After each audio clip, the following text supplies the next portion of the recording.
नाज़रीन अस्सलाम वालेकुम, आपकी खिदमत में एक नई वीडियो के साथ आपका मेज़बान हाज़िर है।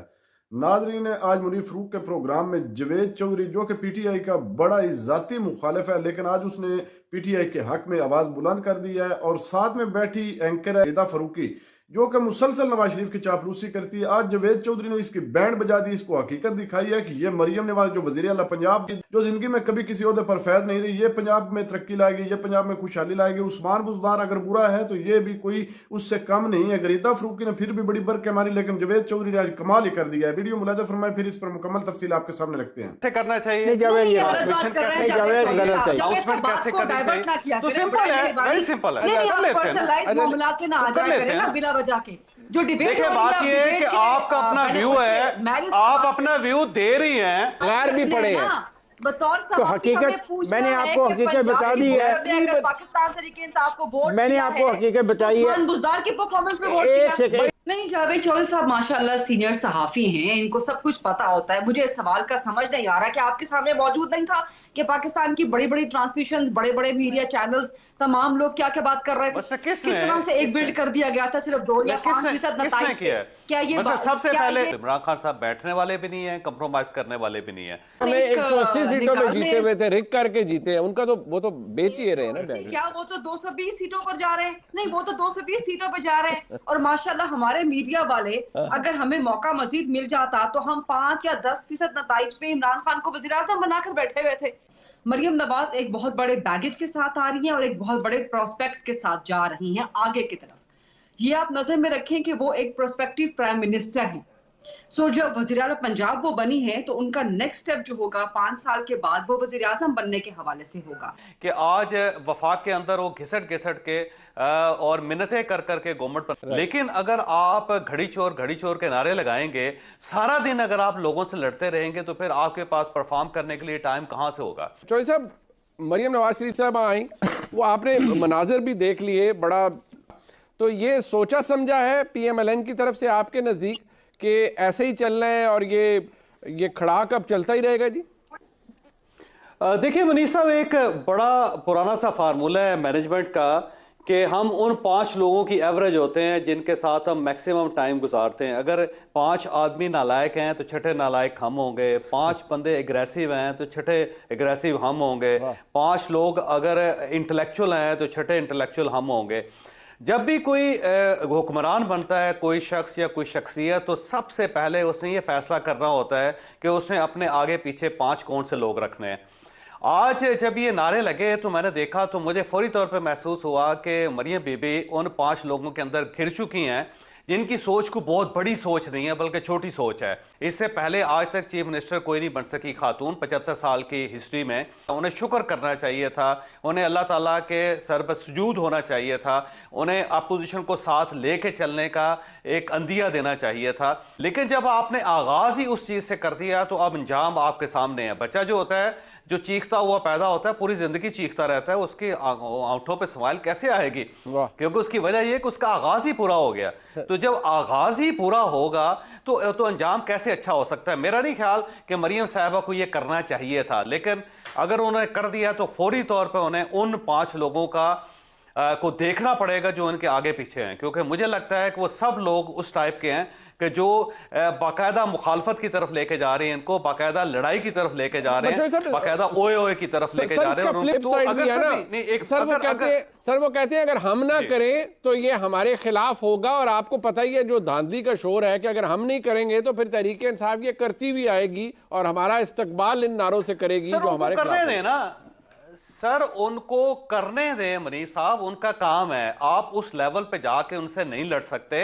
याद रखें कि पाकिस्तान तहरीक इंसाफ की स्पेशलाइजेशन है, आप कुछ भी कर लेंगे आप उनका मुकाबला नहीं कर सकेंगे, और सोशल मीडिया के अंदर भी आप अब कुछ भी कर लें उनका मुकाबला नहीं कर सकेंगे। इमरान खान के अलावा कोई शख्स आया है जो इतना स्ट्रांग, तो वो आप उनका मुकाबला नहीं कर सकते।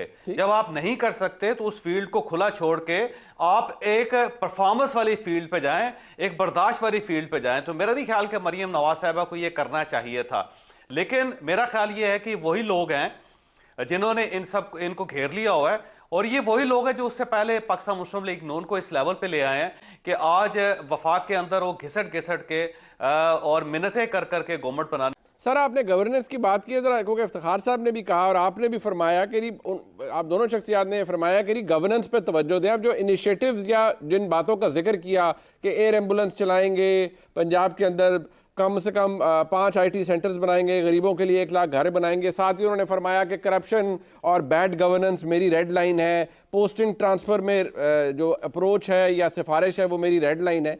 ये कहने को तो बड़ी आसान बातें हैं और सुनने के लिए बड़ी खूबसूरत बातें हैं, ये मुमकिन किस हद तक नजर आता है? ये तो पाकिस्तान बनने से पहले मनीषा, ये पाकिस्तान बनने से पहले से नारे चल रहे हैं इस मुल्क के अंदर। ना आज गरीब को रोटी मिल सकी है, ना उसको कपड़ा मिल सका है, ना उसको मकान मिल सका है, ना उसको रोजगार मिल सकी है, ना उसको सेहत मिल सकी है, ना उसको तालीम मिल सकी है।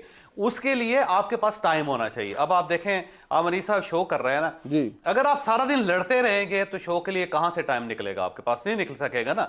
तो आप अगर परफॉर्म करना चाहते हैं तो आपका पीसफुल होना जरूरी है। लेकिन अगर आप घड़ी चोर के नारे लगाएंगे, सारा दिन अगर आप लोगों से लड़ते रहेंगे, तो फिर आपके पास परफॉर्म करने के लिए टाइम कहां से होगा?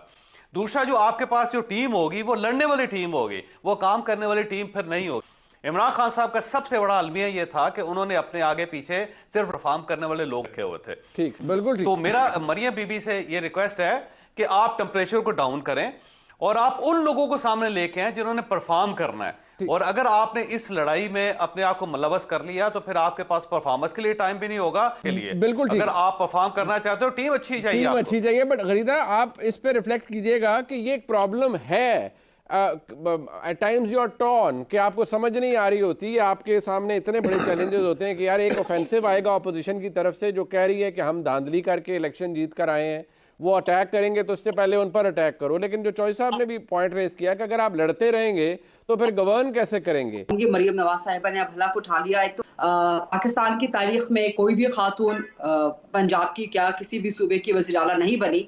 सो मरियम नवाज के पास ये एक तारीखी पर्सपेक्टिव आ चुका है, उनके हाथ में एक तारीखी मेडल आ चुका है। अमेरिका की तारीख में आज तक कोई खातून सदारती सदर नहीं बन सकी है, लेकिन पाकिस्तान में खातून वज़ीर आज़म भी हो चुकी, खातून स्पीकर भी हो चुकी, अब एक खातून वज़ीर आला भी हो चुकी। ये तो एक बहुत बड़ा हिस्टोरिक पॉइंट मरियम नवाज के हाथ में आ चुका है। लेकिन 2-3 चीजें हैं, बड़े अहम चैलेंजेस हैं। मरियम नवाज एक बहुत बड़े बैगेज के साथ आ रही हैं और एक बहुत बड़े प्रोस्पेक्ट के साथ जा रही हैं आगे की तरफ। ये आप नजर में रखें कि वो एक प्रोस्पेक्टिव प्राइम मिनिस्टर हैं। सो जब वज़ीर आला पंजाब वो बनी है तो उनका नेक्स्ट स्टेप जो होगा 5 साल के बाद वो वज़ीर आज़म बनने के हवाले से होगा। नवाज शरीफ ने अपने आप को साइडलाइन पे कर लिया, पीछे कर लिया है, अपनी बेटी को आगे कर दिया है। अब मरियम नवाज का मुकाबला ना सिर्फ उनका जो कंपैरिजन है वो नवाज शरीफ के साथ भी किया जाएगा जब वो वज़ीर आला पंजाब थे, जब वो वज़ीर आज़म थे, उनकी परफॉर्मेंस का उनका जो मुकाबला है, कंपैरिजन है, वो शहबाज शरीफ के साथ खास तौर पे किया जाएगा। अब फास्ट बॉलर है तो आप फास्ट बॉलर से ये तवक्को कर रहे होंगे कि वो कोई स्लो बॉल फेंक लेगा या वो अच्छा बैट्समैन हो जाएगा, तो ये मुमकिन नहीं है। इमरान खान साहब का ब्रॉटअप ही ये है कि आपने गेंदें फेंकते रहनी और बड़ी स्पीड के साथ फेंकनी है। स्टेट के साथ वो टकरा रहे हैं, बल्कि एस्टैब्लिशमेंट के साथ भी टकरा रहे हैं और सियासी जमातों के साथ भी टकरा रहे हैं। तो वो मेरा नहीं ख्याल कि मरने तक वो आराम से बैठेंगे। अगर आप तवक्को करेंगे कि उनका कोई दिल बदल जाएगा या वो आपके साथ कंप्रोमाइज़ कर जाएंगे, जो आपके साथ बैठ जाएंगे, तो इमरान खान साहब बैठने वाले भी नहीं हैं, कंप्रोमाइज़ करने वाले भी नहीं हैं। जहाँ जहाँ वो एस्टैब्लिशमेंट को, रियासत को, पाकिस्तानी सियासी जमातों को, हुकूमत को नुकसान पहुँचा सकते हैं वो पहुँचाते रहेंगे। और दूसरा क्योंकि सिंगल ट्रैक माइंडेड है और ऐसा शख्स जो होता है वो दाएं बाएं नहीं देखता, उसका सिर्फ फोकस एक ही होता है कि जो भी उसके सामने हदफ है उसको उसने गिराना ही गिराना है। तो इमरान खान साहब मेरा नहीं ख्याल के बाज आ सकेंगे। लेकिन इमरान खान साहब का वही एक तरीका है जो IMF के साथ उन्होंने किया है, मेरा ख्याल है उससे ये कॉन्ट्रैक्ट तो नहीं रुक सकता, ये जो मुआहदा है ये तो नहीं रुक सकेगा, क्योंकि मुआहदा स्टेट टू स्टेट होता है और इसके अंदर रियासत इन्वॉल्व है, कोई एक सियासी जमात तो इन्वॉल्व है नहीं। लेकिन इसका ये एक नुकसान पाकिस्तान को जरूर होगा कि IMF मजीद अपनी कंडीशंस टाइट कर देगा। तो बट चौधरी साहब, इसको अगर इस तरह से अगर आप इस पर क्विकली रिफ्लेक्ट कर पाए सर, कि एक ये भी फैक्ट है कि जो भी बयानिया इमरान खान साहब का या बनाते हैं वो हर एक से सियासी जमातों से, अपनी हरीफ सियासी जमातों से आगे हैं। सो मच सो वो एस्टैब्लिशमेंट के से भी बयानिया बनाने के मामले में या ऑफेंस करने के मामले में, काउंटर ऑफेंसिव करने के मामले में आगे हैं। वो बात कर जाते हैं, फिर पूरी रियासत उसका दिफा करती है, उस बयानिए को रिजेक्ट करने की कोशिश करती है, लेकिन लोग फिर भी अभी भी बहुत ज़्यादा आपको बाय करने वाले लोग मिलेंगे यूट्यूबर्स की सूरत में। इमरान खान साहब के पार्टी के अंदर जो लोग मौजूद हैं जो ब्लाइंडली इस बात को बाय कर रहे हैं कि जो इमरान खान कह रहे हैं वो दुरुस्त कह रहे हैं, इसकी वजह क्या आपको नजर आती है सर? देखिए, उसकी वजह सोशल मीडिया है। सोशल मीडिया एक नई टेक्नोलॉजी है और उस टेक्नोलॉजी को पाकिस्तान में सिर्फ और सिर्फ इमरान खान समझते हैं, उसे सिर्फ पाकिस्तान तहरीक इंसाफ समझती है। इसके अलावा किसी पार्टी के अंदर पोटेंशियल नहीं है कि वो इसके एल्गोरिदम को समझ सकें, इसके जो फीचर्स हैं उसको अंडरस्टैंड कर सकें। तो इमरान खान साहब ने बड़ा स्मार्टली इस टेक्नोलॉजी को इस्तेमाल किया है और वो लोगों के जहनों तक में घुस गए हुए हैं। जब आपका मोबाइल आपके हाथ में होता है तो आप खुद कभी कैलकुलेट करें, अपने मोबाइल से पूछें, वो आपको खुद बताएगा कि 268 मरतबा एक नॉर्मल आदमी अपने मोबाइल फोन को टच करता है। तो इमरान खान साहब ने इस टेक्नोलॉजी को इस्तेमाल किया है। उनके पास जो वॉलंटियर्स है वो 1,25,000 वॉलंटियर्स हैं, बल्कि 1,26,000 वॉलंटियर्स हैं जो पाकिस्तान में किसी भी ना डिपार्टमेंट के पास है ना किसी सियासी जमात के पास है। 1,25,000 या 26,000 तक जब कोई मैसेज पहुंचता है तो वो उसको वायरल कर देते हैं आगे। तो ये पाकिस्तान तहरीक इंसाफ के जो मैसेजेस हैं, आप ये देख के हैरान होंगे कि 5 मिनट के अंदर अंदर वो 24 मिलियन लोगों तक पहुंचते हैं। 5 मिनट में 24 मिलियन लोगों तक मैसेज पहुंचना ऑल ओवर द वर्ल्ड।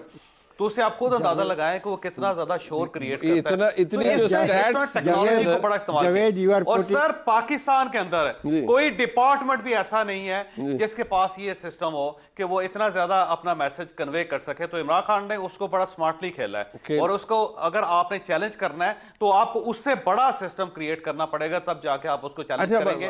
बाकी आप बयानिया क्रिएट नहीं कर सकेंगे। इससे पहले मैं गरीदा के बारे। अच्छा मुनीर फारूक साहब, ये जो हम लोग मीडिया पे बैठ के बार बार कह रहे हैं ना कि जी बड़ा बयानिया बिक गया और बड़े वोट पड़ गए और बड़ा ये हो गया, 120 सीटों से 90 सीटों पे नीचे आ चुकी है। उसमें बहुत से आजाद ऐसे हैं जो पहली बार आए हैं, जिनका सहारा पाकिस्तान तहरीक इंसाफ ने खुद लिया है।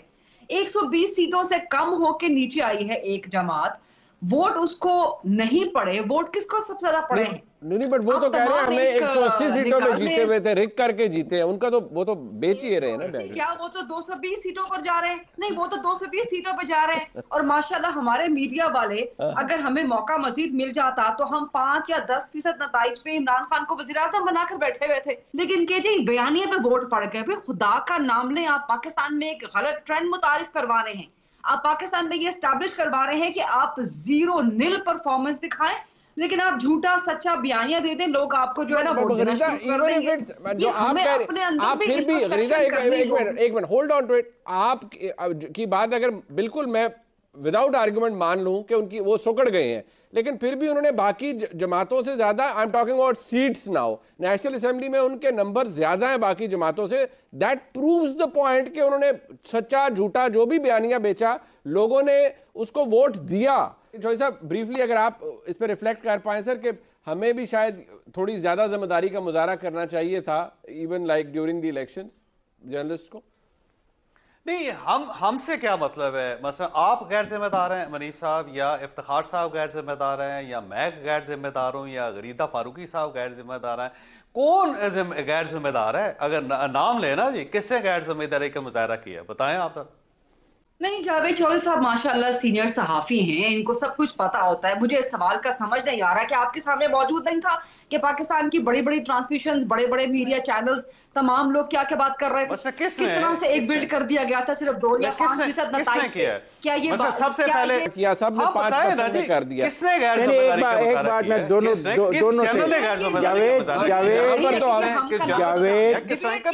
जावेद और गरीदा मुझे एक मौका दिया। ये नहीं है कि हम का नाम बता दें, डिबेट ये है कि मीडिया का जो कंडक्ट सामने आया इलेक्शन रिजल्ट्स के हवाले से, क्या 2 या 5% या 10 या 15% पे ये बड़े बड़े ग्राफ्स बना के दिखा देना कि जी पाकिस्तान तहरीक इंसाफ जीत गई है, या पाकिस्तान तहरीक इंसाफ जीत मैं आपसे यही पूछ रहा हूं कि किसने किया ये नाम तो बताएं। हम इस बयानिए को मजीद सपोर्ट कर रहे हैं कि जी बड़ा वोट पड़ गया है, चाहे परफॉर्मेंस 0 हो, आप झूठा बयानिया दें और आप वोट कमा के ले जाएं। वो एक और डिबेट है गरीदा, वो फिर हम देखें गैर भी पड़े हैं।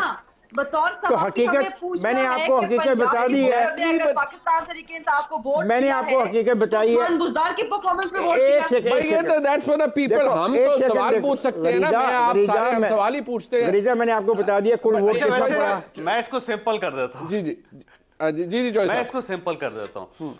मेरी गरीदा साहबा से मेरा दरख्वास्त है कि आप हमें लिख के दे दें कि हमें किस तरह जर्नलिज्म करनी चाहिए। वैसे कर लेते हैं, ऐसे करना चाहिए। नहीं जावेद, ये ट्रांसमिशन कैसे जावेद करनी गलत है। चाहिए, अनाउंसमेंट कैसे करनी चाहिए, तो सिंपल है, वेरी सिंपल है, कर लेते हैं। मामलात में ना आ जाया करें ना बिला वजह के। जो डिबेट देखिए बात ये है कि आपका अपना व्यू है, आप अपना व्यू दे रही हैं तो आपका व्यू ले रही है, ये क्या कहते हैं? हम ये कर रहे हैं, हमसे क्या मतलब है? अच्छा नहीं जावेद साहब, मैंने कब ये व्यू दिया कि मैं लिख के दे रही हूं आपको नहीं, कैसा आप बता दें, वैसे कर लेते हैं, आप वैसे कर लेते हैं जैसे आप चाहती हैं। नहीं नहीं जॉय साहब मैं रिक्वेस्ट अरे भाई आप कहां से कहां ले गए हैं बात को। बात दुरुस्त तरीके से दुरुस्त उस फॉर्मेट पे रखिए ना। डिबेट हो रही है कि जी बयानिया ये बनाना चाहिए, इसको फरोग देना चाहिए, आप उसको अलग मामले पे ले गए कि जी आप खरीदा दें ना, जैसा आपको किसी ने हमें लिख के दे दे। नहीं, आपको किसी ने रोका है, आपको किसी ने रोका है कि आप ये जर्नलिज्म ना करें, ये वो जर्नलिज्म ना करें। आप जावेद साहब आप मुझसे क्यों लड़ना शुरू हो गए? प्रोग्राम में डिबेट करें ना, लड़ाई मत करें, लड़ाई मत करें। नाज़रीन आपने वीडियो मुलाज़ा फरमाई। नाज़रीन सबसे पहले तो मैं जवेद चौधरी की जुर्रत को सलाम पेश करता हूँ और साथ में नाज़रीन सुबह का भूला अगर शाम को भी घर वापस आ जाए तो उसे भूला नहीं कहते। लेकिन दूसरी जानब नाज़रीन इस वक्त पूरा पाकिस्तान जानता है कि PMLN ने इस इलेक्शन में कितनी धांधली की है और टोटल ये धांधली शुदा और चोरी शुदा मैंडेट जो है उसके साथ ये हुकूमत। लेकिन गरीदा फरूकी को थोड़ी सी भी हया नहीं और थोड़ा सा भी इसको कुछ नजर नहीं आ रहा कि उन्होंने धांधली की है या नहीं। ये अभी भी PTI को टारगेट की रही है और उन्हीं पर इसने पूरे प्रोग्राम में तनकीद की है, जिसकी वजह से जवेद चौधरी ने इसकी तबीयत सेट की है। नाज़रीन मैं लंबी चौड़ी गुफ्तगू नहीं करूंगा क्योंकि पहले ही वीडियो बड़ी जो है वो लंबी हो चुकी है। आपने वीडियो मुलाज़ा फरमाई, इस वीडियो के कमेंट सेक्शन में आपने अपनी कीमती राय जरूर देनी है। अगली वीडियो तक अपने मेजबान को दीजिए इजाजत। अल्लाह हाफिज।